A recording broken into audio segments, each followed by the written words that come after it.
এদিন প্রায় অনেক দিন পর গেলাম জাংশন নিজের কিছু পুরনো ফ্রেন্ডসদের সাথে দেখা করতে। 16 ইয়ার্সের ফ্রেন্ডশিপ, একদম চাইল্ডহুড ফ্রেন্ড। তো এই দেখুন, এটা হচ্ছে অন্তরা দিয়ে আমরা অনেক গল্প করলাম, মজা করলাম, খুব ভালো গেল দিনটা।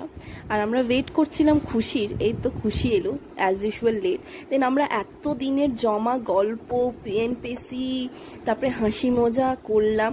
দেন অনেক ছবি তুললাম, রিলস নিলাম, ভিডিওস বানালাম, খুব এদিক ওদিক ঘুরলাম। এর দেখুন, এরা হাওয়া খাচ্ছে, আমরা এমনি পাগলামও করি দেখুন। কিন্তু আমরা খুব মজা হলো।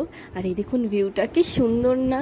জাংশনে অনেক দিন পর গেলাম, খুব ভাল লাগছিল পুরনো ফ্রেন্ডসদের সাথে দেখা করতে। তো আমরা খেলাম একটু কেএফসিতে, খিদে পেয়ে গেল বলে চিকেন উইংস ছিল, বার্গার ছিল, কোক ছিল, ফ্রেঞ্চ ফ্রাইজ ছিল, একটা মিল বক্স করেছিলাম, খুবই ভালো ছিল খেতে। খেতে খেতেও গল্প করলাম। তারপরে যে যার মতো নিজের বাড়ি চলে গেল। তো এই যে, বাই বাই।